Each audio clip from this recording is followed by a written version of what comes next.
Frame of reference. Frame of reference का मतलब है its place of observation.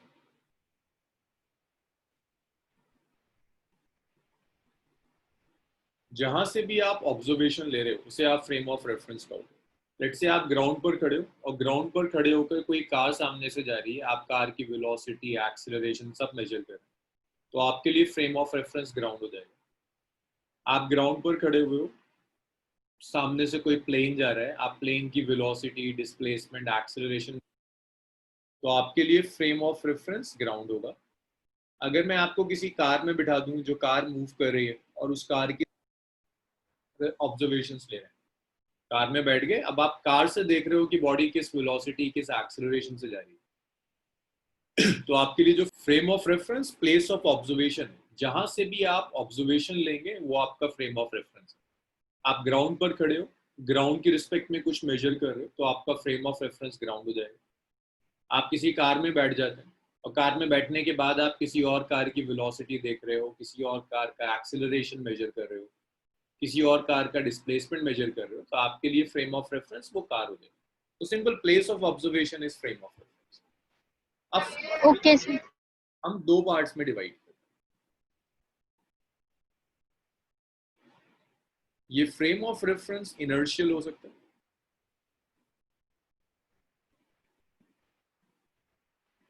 Inertial frame of reference. Inertial frame of reference का मतलब है ये वो फ्रेम ऑफ रेफरेंस है जो रेस्ट में होगा या यूनिफॉर्म मोशन में।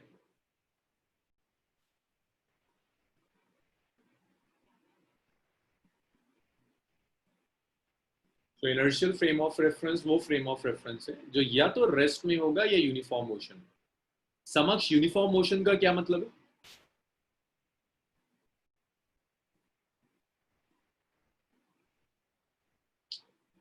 गौरव, यूनिफॉर्म मोशन का क्या मतलब होगा?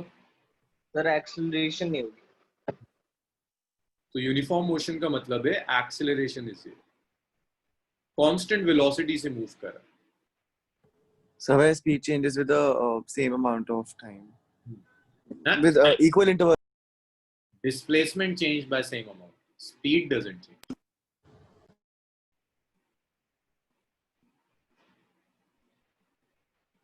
स्पीड चेंज नहीं होती, स्पीड चेंज होगी तो फिर तो एक्सेलरेशन आ जाएगा। It's moving with uniform velocity, velocity change नहीं होती। जैसे अर्थ, सारी प्रॉब्लम्स के लिए हम अर्थ को मान के चलते हैं कि अर्थ रेस्ट में, अर्थ मूव नहीं कर रहा, तो earth is a inertial frame of reference. अच्छा मुझे बताओ, अर्थ की रिस्पेक्ट में अगर कोई फ्रेम रेस्ट में, क्या उसे इनर्शियल ले सकता है? अगर मैं कह रहा हूँ अर्थ इनर्शियल है और कोई फ्रेम अर्थ की रिस्पेक्ट में मूव नहीं करता, क्या उसे इनर्शियल ले सकते हैं? Yes sir. Yes sir. Table है, चेयर है, बिल्डिंग्स हैं, ये सब अर्थ की रिस्पेक्ट में रेस्ट में, अगर ये अर्थ की रिस्पेक्ट में रेस्ट में तो आप इसे इनर्शियल कह सकते हैं। तो इनर्शियल मीन्स वो फ्रेम जो अर्थ की रिस्पेक्ट में रेस्ट में होंगे उन्हें इनर्शियल कहेंगे। दूसरे टाइप के जो फ्रेम्स हैं they are non inertial.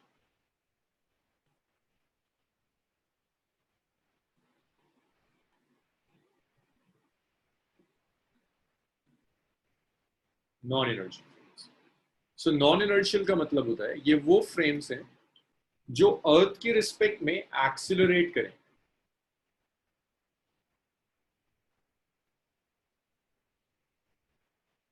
Frames accelerating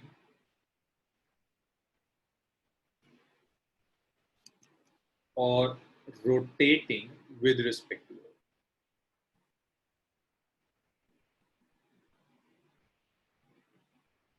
तो वो फ्रेम्स जो अर्थ के रिस्पेक्ट में एक्सेलरेट करना शुरू कर दें या रोटेट करना शुरू कर दें उन्हें आप नॉन इनर्शियल फ्रेम्स कहो। एक चीज और इंटरेस्टिंग है यहाँ कि इनर्शियल फ्रेम्स में न्यूटन्स के जितने भी लॉज थे सारे लॉज वैलिड होते हैं। Newton's laws are valid. Newton ने जो लॉज दिए थे वो बेसिकली इनर्शियल फ्रेम्स के लिए दिए। अगर आप नॉन इनर्शियल फ्रेम ले रहे हो तो इन non inertial frame Newton's laws valid नहीं होते। नॉन इनर्शियल फ्रेम्स में Newton's laws are not valid.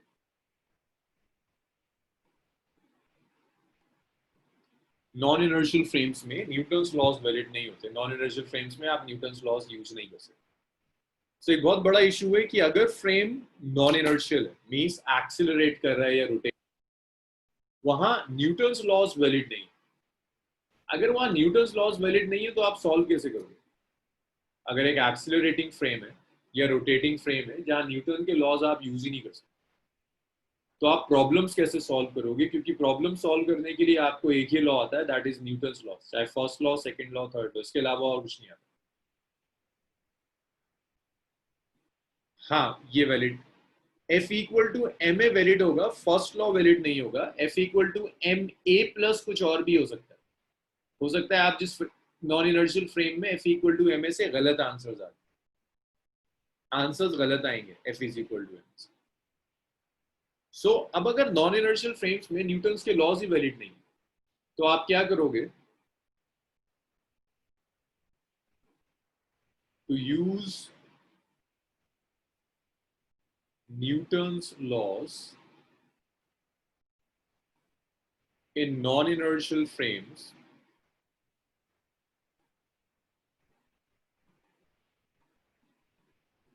we use concept of pseudo-force.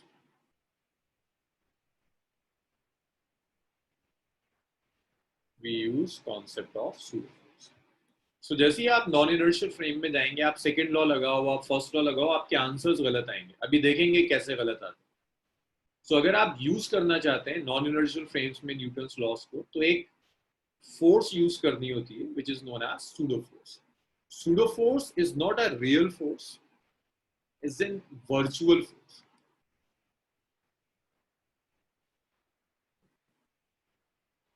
ये रियल फोर्स नहीं है, वर्चुअल फोर्स है। हम बाय हैंड आपकी प्रॉब्लम में लगाएंगे ताकि आप न्यूटन्स लॉ यूज कर पाए। मैं फिर कह रहा हूं, न्यूटन्स लॉ सिर्फ इनर्शियल फ्रेम्स के लिए।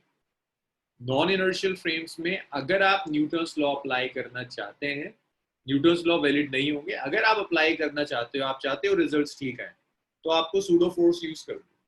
Without pseudo force non inertial frames में करेक्ट आंसर्स नहीं।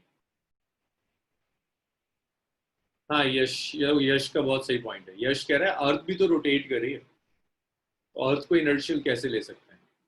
असल में यश, अगर हम ऐसे चले ना, तो थ्रू आउट द यूनिवर्स कुछ भी इनर्शियल नहीं मिलेगा। थ्रू आउट द यूनिवर्स कोई भी फ्रेम नहीं होगा जिसे आप इनर्शियल कह सकते। सो हम अर्थ को इनर्शियल फ्रेम एज्यूम कर लेते हैं। जो भी प्रॉब्लम्स हम अर्थ की सरफेस पर सॉल्व करेंगे, उन सब के लिए अर्थ को हम इनर्शियल एज्यूम कर लेते हैं। तो जो भी अर्थ के रिस्पेक्ट में रोटेट करेगा, दैट्स नॉन इनर्शियल। सो अर्थ को हम मान के चलते हैं कि अर्थ रेस्ट में, जो भी अर्थ के रिस्पेक्ट में रेस्ट में वो इनर्शियल, बाकी सब नॉन इनर्शियल। इतना जब आप लिख लो तो रब करते हैं। सर, ये non inertial frame of reference यहाँ पर को स्पेस टाइम कर्वेचर की वजह से आएगा ना, तभी न्यूटन लॉ फॉलो नहीं करेगा। नहीं नहीं नहीं नहीं, नॉन इनर्शियल तो सिंपल रोटेशन। कोई भी फ्रेम अगर रोटेट करना शुरू कर दे या एक्सेलरेट करना शुरू कर दे, तो न्यूटन्स लॉज वैलिड नहीं। स्पेस टाइम कर्वेचर तो बिल्कुल ही अलग थ्योरी है, ग्रेविटी स्टडी करने। हाँ सर, ठीक है। वो तो ग्रेविटी स्टडी करने के लिए space time curvature. Anubhav, if we change frame of reference then our answer also varies. हाँ बिल्कुल, रिलेटिव वेलोसिटी पढ़ा था हमने अनुभव। रिलेटिव वेलोसिटी में देखा था, एक फ्रेम से दूसरे फ्रेम में जाते हैं तो आंसर्स बदल जाते हैं, चेंज हो जाएगा। सो देखो कुछ एग्जांपल्स देखो जिसमें आपको दिखेगा सूडो फोर्स का example.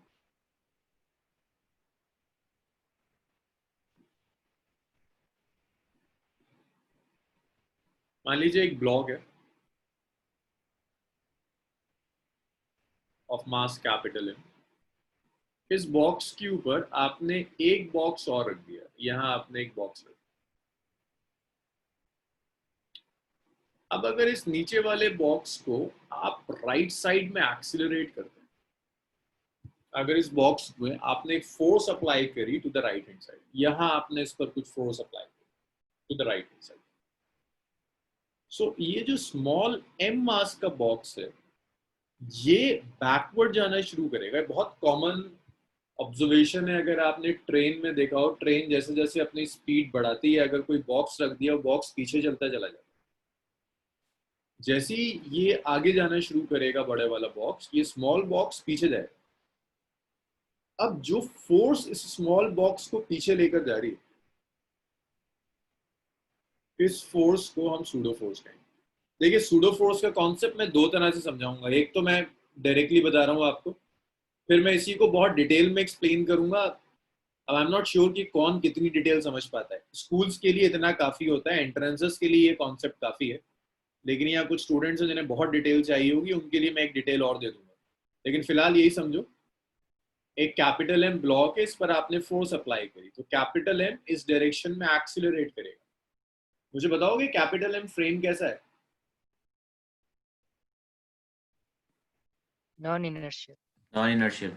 Non inertial frame.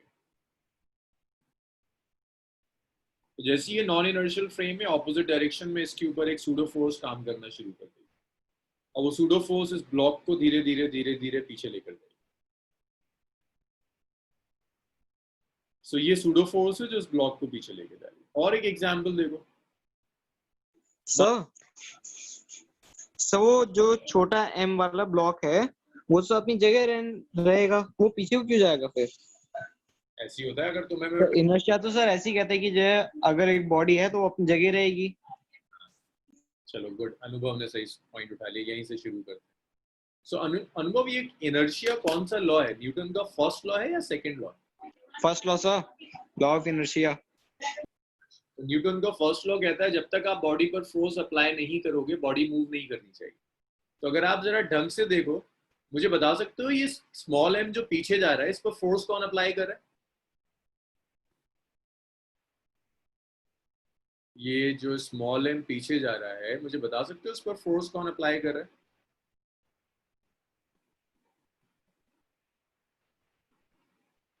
Capital M पर मैंने आगे फोर्स अप्लाई करी, कैपिटल M आगे एक्सीलरेट कर रहा है। मुझे बताओगे इस पे जो बैकवर्ड जो फोर्स एक्ट कर रही है स्मॉल m पर, कौन फोर्स अप्लाई कर रहा है? फ्रिक्शन। इनर्शिया कोई एजेंसी नहीं है, इनर्शिया तो प्रॉपर्टी है। फ्रिक्शन। आगे एक्ट कर एयर एयर है ही नहीं है सिस्टम में। अगर एयर होती भी तो एयर मोशन का अपोज करती, एयर मूव नहीं करा। एयर नहीं है, कोई एयर नहीं, तब भी ये फ्रिक्शन नहीं है सर। फ्रिक्शन आगे लेकर जाता है। कैस्पल फ्रिक्शन आगे। सूडो फोर्स तो अभी मैं तो सिर्फ ये पूछ रहा हूँ, एजेंसी कौन सी एजेंसी है जो उसे पीछे ले जा सकती है? देखो फोर्स कहाँ कहाँ से आ सकती है। कैपिटल M फोर्स लगा सकता है, ऊपर लगाएगा, बैकवर्ड नहीं लगा सकता। कैपिटल M फोर्स लगाएगा तो अपवर्ड्स लगाएगा, बैकवर्ड नहीं लगा सकता। और कोई ऐसी एजेंसी नहीं है जो इसे पीछे पुश कर रही हो। लेकिन न्यूटन्स लॉ, लेकिन ये आपको बैकवर्ड मूव करता हुआ दिख रहा है इस डायरेक्शन में।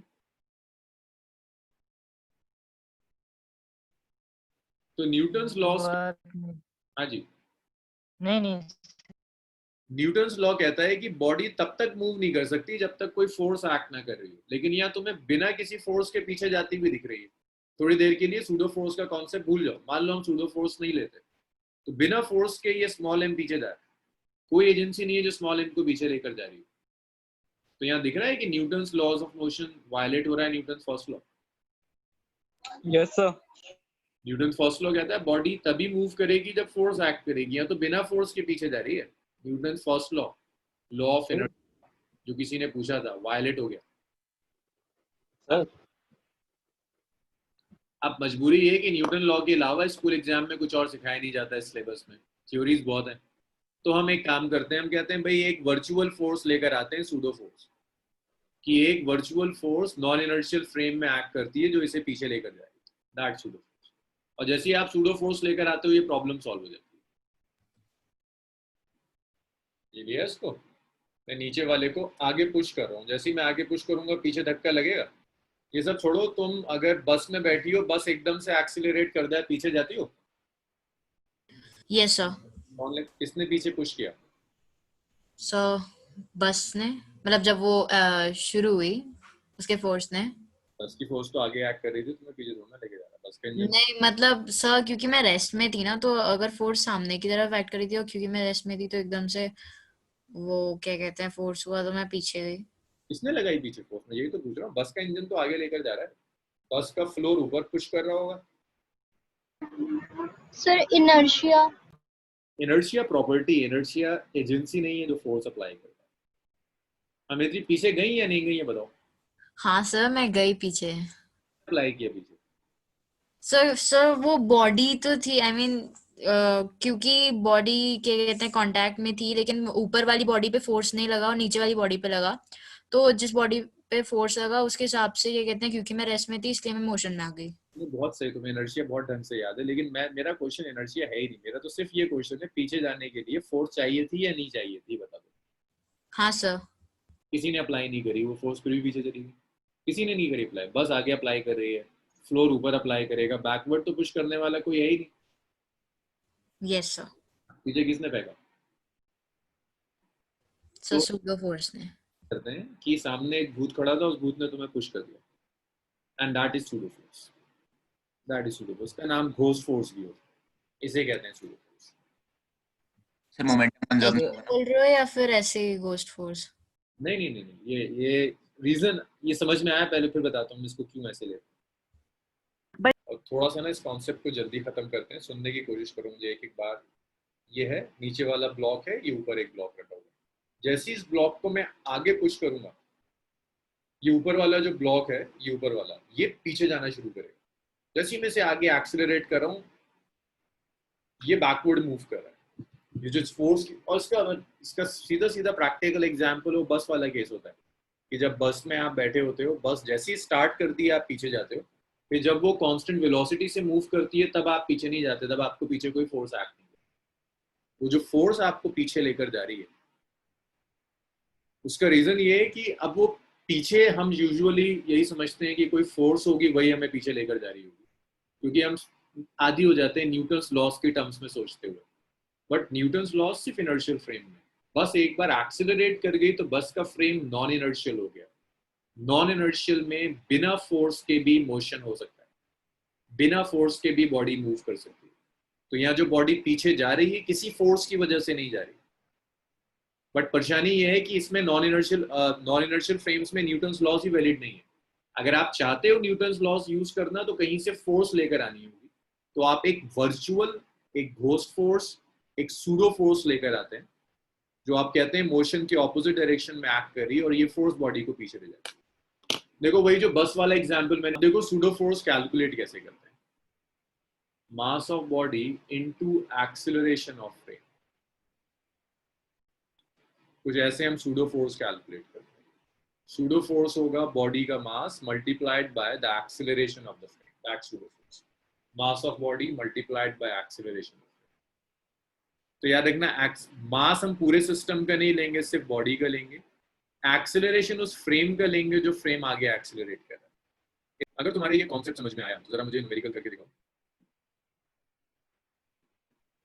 A block of mass 5 kg is placed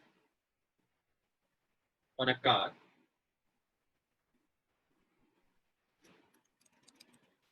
of mass 100 kg moving along x-axis with an acceleration of, जब मैं x-axis कह रहा हूं that means plus x-axis, with an acceleration of 2 meter per second. Calculate pseudo force. So देखिए, block का pseudo force जब हम calculate करते हैं,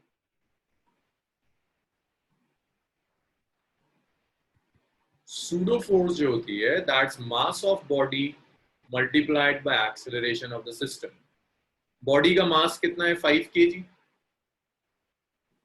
सिस्टम का एक्सीलरेशन कितना है 2, तो सूडो फोर्स आ गई 10 न्यूटन की। Direction of pseudo force is opposite to that of acceleration. Acceleration है पॉजिटिव एक्स एक्सिस, तो सूडो फोर्स एक्ट करेगी नेगेटिव एक्स एक्सिस के लॉ। दैट मींस ये आ जाएगा 10 इंटू माइनस आई कैप। तो जो सूडो फोर्स एक्ट करेगी, that pseudo force is minus of 10 I cap. मैं दोबारा कह रहा हूँ, सूडो फोर्स का डायरेक्शन एक्सीलरेशन से बिल्कुल ऑपोजिट होता है। जिस डायरेक्शन में एक्सीलरेशन होगा, सूडो फोर्स उसके बिल्कुल ऑपोजिट डायरेक्शन में एक्ट करती है। एक क्वेश्चन और देखो, थोड़ा लेंथी है लेकिन ये तुम्हें सिखा देगा कि सूडो फोर्स कहाँ एक्ट करती है और किसमें एक्ट नहीं करती। क्या इनर्शियल फ्रेम में सूडो फोर्स एक्ट करेगी? No sir. No sir. Act करेगी इन नॉन इनर्शियल फ्रेम। बहुत लेंथी क्वेश्चन है, साथ साथ लिखते रहो उसे, लेकिन इसको कर लिया तो सूडो फोर्स हो जाएगी। साथ साथ लिखते रहो मेरे, फिर मैं रब कर दूंगा पूरा question solve. A railroad car is moving towards positive x-axis with acceleration a. A man A accelerating towards left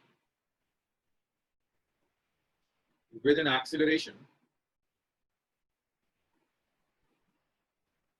a by 3 with respect to ground.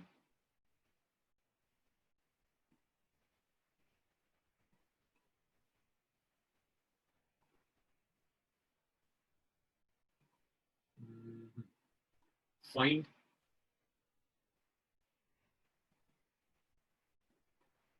force on man when observed from first part ground, second part car. तो भाई question ये कहता है कि एक car है, rail road car है, ऐसे जा रही है विद एन एक्सीलरेशन है। एक आदमी इसमें बैठा हुआ है भाई, वो इधर जा रहा है with an acceleration a by 3 ground वाले के रिस्पेक्ट। ग्राउंड वाले को लगता है कि इधर जा रहा है। एक ऑब्जर्वर ग्राउंड पर खड़ा है, एक ऑब्जर्वर यहाँ खड़ा है। दोनों के रिस्पेक्ट में बता दो मैन पर फोर्सेस क्या क्या करें। देखिए पहला है व्हेन ग्राउंड, जो ऑब्जर्वर ग्राउंड पर खड़ा हुआ है, फॉर ऑब्जर्वर ऑन ग्राउंड, जो ऑब्जर्वर ग्राउंड पर है उसे दिखता है मैन का acceleration is a by 3 minus i का। जो ग्राउंड पर ऑब्जर्वर है उसे लगता है मैन लेफ्ट में जा रहा है with an acceleration of a by 3 negative x axis के ऊपर। तो जो फोर्स होगी, जो एक्ट कर रही होगी, ये हो जाएगा mass into acceleration of man. तो ये आ जाएगा m, एक्सेलरेशन ऑफ मैन कितना है a by 3 माइनस आई। ये आ गया। अब इसके बाद जो ऑब्जर्वर ग्राउंड पर यहाँ कार में खड़ा हुआ है, अब ये उन्हें प्रॉब्लम आएगी। फर्स्ट पार्ट जानवी क्लियर है? मानस यस सर। देखो मैन का एक्सेलरेशन कितना a by 3, किस डायरेक्शन में? Negative x axis. तो a by 3 minus I cap. Force होता है मास इनटू एक्सेलरेशन, तो m into a by 3 minus I cap. ये फोर्स हो गई मैन पर जो एक्ट कर रही है। Okay sir. सेकेंड पार्ट में अब जो भी चाहिए वो किसके रिस्पेक्ट में चाहिए? कार के रिस्पेक्ट में। तो आपको चाहिए होगा acceleration of man. Pseudo force calculate नहीं किया, तुम्हारा ऑब्जर्वर ग्राउंड पर खड़ा हुआ है। सूडो फोर्स तो मैं कैलकुलेट ही नहीं करवा रहा, मैं तो जस्ट फोर्स कह रहा हूं, बता दो मुझे क्या करें। अब एक्सेलरेशन ऑफ मैन चाहिए आपको with respect to car. Car के रिस्पेक्ट में मैन का एक्सेलरेशन चाहिए।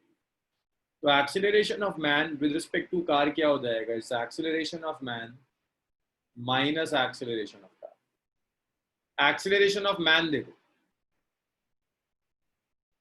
एक्सेलरेशन ऑफ मैन कितना है? It's a by 3 minus I cap. Acceleration of car कितना है? It's a I cap. Values रख दीजिए। तो man with respect to car आ गया, it's a by 3 minus I cap minus a I cap. तो ये आ गया minus 4 by 3 a I. So this is the acceleration of man with respect to car, which is minus 4 by 3 ai का। अच्छा, इन दोनों में से कोई भी सूडो फोर्स नहीं मैंने कैलकुलेट करवाई, उसमें डिफरेंस सिखाना चाह रहा था। अब अगर मैं तुमसे कहता हूँ सूडो फोर्स निकालो मैन पर, थर्ड पार्ट और मैं ऐड कर रहा हूं, ये कोई बताएगा मुझे सूडो फोर्स ऑन मैन क्या होगी? Pseudo force on man, sir pseudo force लगने के लिए मैन की एक्सेलरेशन 0 हो जाएगी ना? मैन के एक्सीलरेशन से सूडो फोर्स का कोई रिलेशन ही नहीं है। सूडो फोर्स के लिए मैन के एक्सीलरेशन से कोई रिलेशन ही नहीं। देखो सूडो फोर्स तो सीधा सीधा हो जाता है